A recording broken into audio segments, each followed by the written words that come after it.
स्वागत है आप सभी का इन्वेस्टिफाई वेल्थ एडवाइजर्स के 15 दिवसीय पॉडकास्ट में। शुरुआत करते हैं कोविड-19 से। वर्ल्ड में अभी तक 45.3 मिलियन केसेस रिपोर्ट हुए हैं, जिनका रिकवरी रेट लगभग 70% है। चिंता की बात यह है कि इंडिया 8.10 मिलियन केसेस के साथ दूसरे नंबर पर आ गया है। यहाँ पर रिकवरी रेट लगभग 85% है। इंडिया में सबसे ज़्यादा केसेस महाराष्ट्र, तमिलनाडु एंड कर्नाटका से रिपोर्ट हुए हैं। अब बात करते हैं कोरोना वायरस वैक्सीन पर। सेरम इंस्टीट्यूट ऑफ इंडिया के फाउंडर आधार पूनावाला का कहना है कि कोविड-19 वैक्सीन दिसंबर तक तैयार हो जाएगी। कोविड वैक्सीन बनाने में लगी फार्मा कंपनी प्फिजर ने कहा है कि सब कुछ प्लान के अकॉर्डिंग चलता रहा तो वो 2020 में यूएस में 40 मिलियन डोजेस सप्लाई करेंगे। यूके गवर्नमेंट ने भी कहा है कि कोविड-19 वैक्सीन क्रिसमस से पहले आ जाएगी।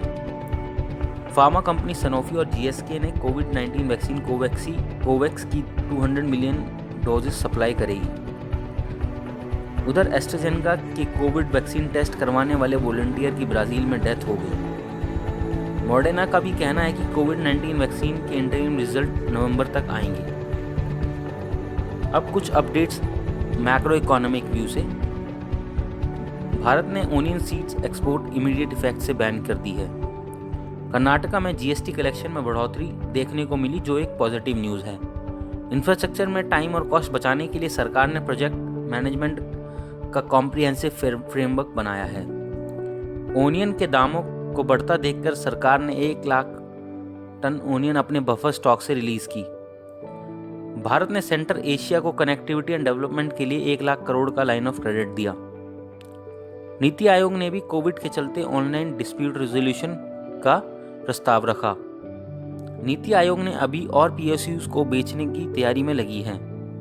सरकार पार्लियामेंट के इस सत्र में 37,000 करोड़ के इंफ्रास्ट्रक्चर प्रोजेक्ट को मंजूरी के लिए बिल ला सकती है। स्टेट के हिस्से का 1.1 लाख करोड़ जीएसटी वापस करने के लिए सरकार मार्केट से बोरो करेगी। आरबीआई के नए रूल के मुताबिक हाउसिंग फाइनेंस कंपनी को अब अपनी कैपिटल कम से कम 25 करोड़ करनी पड़ेगी। पीएलबी स्कीम बोनस में सेंट्रल गवर्नमेंट के एम्प्लॉयज इन्वॉल्व नहीं होंगे। अप्रैल से अगस्त 2020 में अभी तक इंडिया में सबसे ज़्यादा एफडीआई आई है। फाइनेंस मिनिस्टर निर्मला सीतारमन ने सीपीएसईज को 75% टारगेट फाइनेंशियल ईयर 2021 तक अचीव करने को कहा है। अब कुछ अपडेट माइक्रो इकोनॉमिक व्यू से। गवर्नमेंट के अनुसार अर्बन डेवलपमेंट अक्टूबर-दिसंबर में घटकर 7.9% हुई। क्रिसिल के अनुसार इंडियन इकोनॉमी वापस ट्रैक पर आ गई है। पीएफआरडीए के डाटा के अनुसार रिटायरमेंट कॉर्पस 5 लाख करोड़ पार कर चुका है। सीबीआईसी ने स्मॉल टैक्स पेयर को राहत दी। सरकार अभी और राहत पैकेज लाने की घोषणा कर सकती है। उसने मार्केट पर और इकोनॉमी पर नज़र बनाए हुए है। इनकम टैक्स के डाटा के मुताबिक अभी तक 1.26 लाख करोड़ के रिफंड इशू कर दिए हैं। सरकार ने 170.53 लाख टन धान 32,196 करोड़ में प्रोक्योर की। पैसा बाजार के सर्वे के अकॉर्डिंग बेंगलोर दूसरे नंबर पर कोविड से इफेक्ट होने वाला स्टेट बना, जहां पर सबसे ज़्यादा नौकरियां गईं। कमर्शियल व्हीकल सेल्स में फिर से तेजी देखने को मिली, जो कि एक पॉजिटिव न्यूज़ है। गवर्नमेंट के डाटा के अनुसार इंडियन इकोनॉमी ने सितंबर के महीने में काफ़ी अच्छी रिकवरी की। अब कुछ अपडेट म्यूचुअल फंड से। निप्पॉन लाइफ इंडिया एएमसी ने ETF Nifty CPSE bond plus SDL नाम का फंड लॉन्च किया।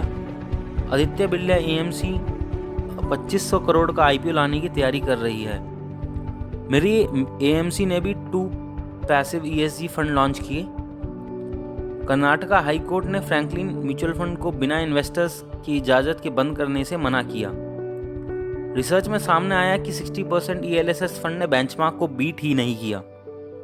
डाटा के मुताबिक म्यूचुअल फंड इक्विटी इन्वेस्टर्स पिछले 3 महीने से लगातार सेल कर रहे हैं। एलएनटी इन्वेस्टमेंट मैनेजमेंट ने डेट स्कीम लॉन्च की। नई गाइडलाइंस के अकॉर्डिंग म्यूचुअल फंड डिस्ट्रीब्यूटर को एमफी द्वारा बताए गए 52 नाम ही यूज कर सकते हैं।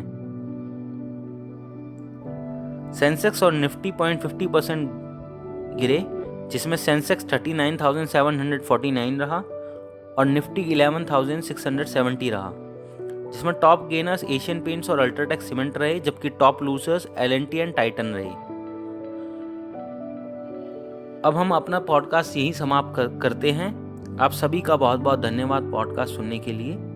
आप हमें अपने रिव्यूज़ info@investify.in पर मेल कर सकते हैं या हमारे सोशल मीडिया हैंडल पर रिव्यूज़ दे सकते हैं। बहुत बहुत धन्यवाद।